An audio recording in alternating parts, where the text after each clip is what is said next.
వృశ్చిక రాశి వారికి ఈ ఆంగ్ల సంవత్సరము మరియు ఉగాది పండుగ నుంచి ఆదాయ వ్యయాలను ఒకసారి తెలుసుకుందాం. ఆయా కర్మ నివారణ, నరదృష్టి నివారణ, కాళభైరవాయ నమో నమః. ఓం కాళకాలాయ విద్మహే కాళాతీతాయ ధీమహి తన్నో నరదృష్టి నివారణ కాళభైరవ ప్రచోదయాత్. హరి ఓం. మా ఛానల్కి స్వాగతం. చూస్తున్న వీక్షకులకు, ప్రేక్షకులకు, ప్రియ కాళభైరవ భగవద్బంధులకి స్వాగతం పలుకుతూ మమ్మల్ని ఎంతగానో ఆదరిస్తూ ఉండబడినటువంటి ప్రియ సోదర సోదరీమణులకు, జ్యోతిష్య అభిమానులకు, సనాతన ధర్మ సంరక్షకులకు అందరికీ నూతన ఆంగ్ల సంవత్సర శుభాకాంక్షలు. 2026వ సంవత్సరం జనవరి నెల 1వ తారీఖు నుండి డిసెంబర్ నెల 31, 2026 సంవత్సరము అందరికీ నూతన ఆంగ్ల సంవత్సరానికి స్వాగతం పలుకుతూ ఈ 2026వ సంవత్సరంలో అందరికీ శుభాన్ని, జయాన్ని, ఐశ్వర్యాన్ని, ఆనందాన్ని ప్రసాదించాలని మనం మనసారా కోరుకుందాం. ఇక్కడ విశేషం ఏమిటయ్యా అనగా మనకు క్యాలెండర్ పంచాంగం చెప్పుకుంటున్నాం. మనకి ఇక్కడ గురువారం రోజు ప్రారంభమవడం, అందులో 1వ తారీఖున రోహిణీ నక్షత్రం అయింది. గురువారం రోజున రోహిణీ నక్షత్రము, అందులో గురువారము. గురు అంటే గురువు యొక్క రోజు, చంద్రుడి యొక్క నక్షత్రము. అంటే విశేషమైనటువంటి గజకేసరి యోగము ఈ సంవత్సరం అందరికీ ప్రసరిస్తుందని చెప్పి గమనించాలి. అలాగనే మనకు ఉగాది పండగ శ్రీ పరాభవనామ సంవత్సరము కూడా గురువారం ప్రారంభమవుతుంది. ఇది చాలా విశేషంగా గమనించగలగాలి. కనుక ఈ సంవత్సరము విద్యార్థులకు, ఉద్యోగస్తులకు, వ్యాపారస్తులకు, నూతనమైనటువంటి అత్యంత ఆధునిక టెక్నాలజీని నేర్చుకునేటువంటి వారందరికీ, వ్యవసాయ సోదరీమణులకు అందరికీ సువర్ణపు యుగంగా భావించగలగాలి. ద్వాదశ రాశుల్లో గ్రహ గమనాన్ని ఒకసారి వీక్షింపచేద్దాం. మిథున రాశిలో దేవగురు బృహస్పతి సంచార స్థితి, సింహరాశిలో కేతు సంచార స్థితి, ధనుస్సు రాశిలో చతుర్గ్రహ కూటమి రవి, కుజ, బుధ, శుక్ర సంచార స్థితి, కుంభరాశిలో రాహు సంచార స్థితి, మీనరాశిలో శని భగవానుని సంచార స్థితితో ద్వాదశ రాశుల్లో గ్రహ గమనాలు ఈ విధంగా ఉన్నాయి.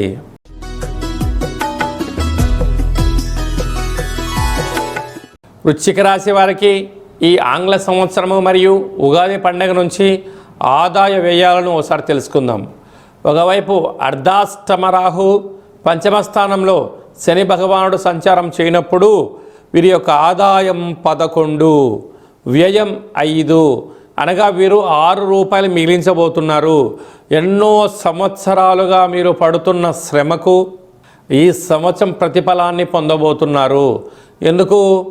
ధర్మంగా ఉండడం, న్యాయంగా ఉండడం, ఎన్ని కష్టాలు వచ్చినా భగవంతుడు అనేటువంటి గొడుగు నీడలో మీరు ఉండడం, ధర్మం తప్పకుండా ఉన్నందుకు ఈ సంవత్సరం మీరు చేసే ప్రతి పనిలో ఆదాయం కనిపించబోతుంది. కనుక స్థిరాస్తులు, చరాస్తులు, గృహాలు, భవనాలు, షేర్లు, క్రయ విక్రయాలలో అనంతమైన సంపద మీ సొంతం కాబోతుంది. కనుక మీ జీవితంలో ఇలాంటి శుభ సమయం వచ్చిందని చెప్పి గమనించగలగాలి. కనుక పెద్దవారు చెప్తూ ఉంటారు, దీపం ఉండగానే ఇల్లు చక్కబెట్టుకోవాలి అంటూ ఉంటారు. ఇన్ని రోజులు మీరు పడ్డ కష్టాలకు స్వస్తి చెప్తూ ఐశ్వర్యానికి, ఆనందానికి స్వాగతం పలికే సమయం ఆసనమైంది అని చెప్పి వృశ్చిక రాశి వారు బాగా గుర్తుపెట్టుకోగలగాలి. కాకపోతే ఇక్కడ రాజ్యపూజ్యం 2, అవమానం 6. కనుక నీ చుట్టూ ఎవరైతే చేరి నీ భజన చేసి మీ దగ్గర ఉండబడిన డబ్బులను, సమయాన్ని, మీ యొక్క శ్రమను వాడుకొని వారే అధిక శత్రువులు అయ్యే పరిస్థితి ఉంటుంది. సమాజంలో ఆయన గతంలో అది చేశాడండి, ఇది చేశాడండి, ఇది చేయలేకపోయాడు, ఇది చెందలేకపోయాడు, ఈరోజు డబ్బులు రాగానే ఆయన అలా ఉంటున్నాడు, ఇలా ఉంటున్నాడని చెప్పి మీ పైన 4 నిందలు వేసే పరిస్థితి ఉంటుంది. కనుక దయచేసి ఎవరిని గుడ్డిగా నమ్మొద్దు. ఎవరైతే మీరు బాగా నమ్ముతారో వారే మీకు శత్రువులుగా ఉండే అవకాశాలు అధికంగా ఉంటున్నాయి. వారే మిమ్మల్ని వెన్నుపోటు పడిచే పరిస్థితి అధికంగా ఉంటుంది. ఇలాంటి కాల సమయంలో పోలీస్ స్టేషన్లు, కోర్టు సమస్యలు మిమ్మల్ని వెంటాడే పరిస్థితి చాలా అధికంగా ఉంటుంది. కనుక ఈ వృశ్చిక రాశి వారు సంపూర్ణంగా ఏదైనా ఒక పని చేసేటప్పుడు 1కి 100 సార్లు ఆలోచించగలిగినట్లయితే మంచి కాలం అని చెప్పి మీరు గమనించాలి. కనుక సాఫ్ట్వేర్ ఉద్యోగస్తులు, హార్డ్వేర్ ఉద్యోగస్తులు, వ్యవసాయ సోదరీమణులు, గృహ భవన నిర్మాణ కార్యక్రమం చేసేటువంటి వారు, మార్కెటింగ్ రంగంలో ఉండబడిన వారు, సినిమాలలో హాస్య నటులుగా ఉండబడిన వారు, ఫేస్బుక్, యూట్యూబ్, వాట్సాప్ రంగాల్లో క్రియేటివిటీ రంగాల్లో ఉండబడిన వారు ఎంతో అప్రమత్తత చాలా అవసరం. లేకపోతే ధనం మంచినీళ్ళలాగా ఖర్చు పెట్టించడానికి అనేక మంది శత్రువులు పొంచి ఉన్నారు.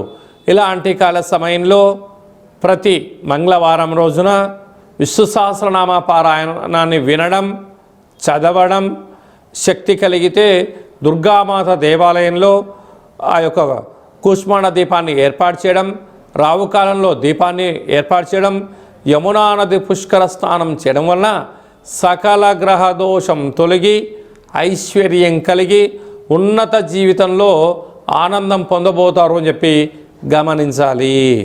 చేస్తే ఈ పాత్రలోంచి ఓంకార శబ్దం రావడం జరుగుతుంది.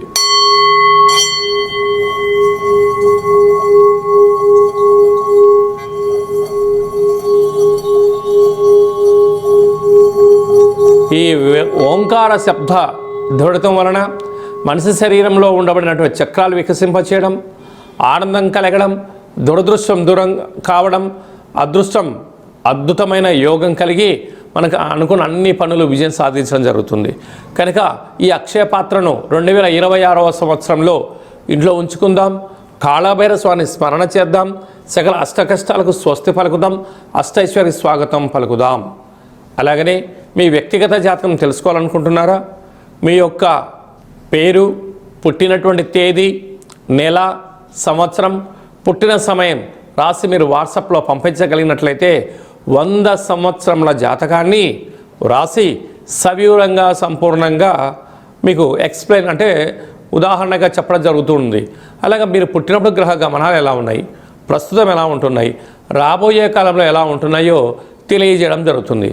చాలామందికి పుట్టినటువంటి కాల సమయంలో డేటా ఆఫ్ బర్త్లో లేనటువంటి వారికి మీ పేరు యొక్క మొదటి అక్షరాన్ని అనుసరిస్తూ రాశిని తెలియచేస్తూ రాశి యొక్క స్థితిగతులను చెప్పుకుంటూ అలాగనే రమణ శాస్త్రం ద్వారా అనగా గవ్వళ ద్వారా కాళభైరవ ఉపాసన చేత భూత భవిష్యత్ వర్తమానాన్ని తెలియజేయడం జరుగుతుంది. కనుక 2026వ సంవత్సరంలో మనకు ఉగాది పండుగ దగ్గర నుంచి ఆదాయము, వ్యయము, రాజపూజ్యము, అవమాన కార్యక్రమాలను ఎలా నివారించుకోవాలి, ఐశ్వర్యాన్ని ఎలా పొందుకోవాలో ముందుగానే తెలుసుకుందాం. అపాయింట్మెంట్ తీసుకొని సంప్రదించగలరు. అందరికీ ఈ 2026వ సంవత్సరంలో శుభం, జయం, లాభం, ఐశ్వర్యం కలగాలని కోరుకుంటూ ఆశీర్వచనం. శతమానం భవతు శతాయ పురుష సతేంద్రియ ఆయుష్యేవేంద్రియే ప్రతిష్టతి. నూతన ఆంగ్ల సంవత్సరాంతం ఆయురారోగ్యం ఐశ్వర్యం దేహిమే కాళభైరవాయ నమః. హరి ఓం. ఈ వీడియో మీకు నచ్చినట్టయితే లైక్ చేయండి, షేర్ చేయండి. అందరికన్నా ముందుగా మా ఆధ్యాత్మిక వీడియోలు మీరు చూడాలనుకుంటున్నట్లయితే మా ఛానల్ని సబ్స్క్రైబ్ చేసుకోండి. అలాగనే గంట సింబల్ ప్రెస్ చేయండి. అలానే బటన్ కూడా తెలియచేయండి. భగవద్బంధులకు, మిత్రులకు ఈ ఆధ్యాత్మిక సమాచారం చేరవేసి హిందూ ధర్మాన్ని కాపాడండి.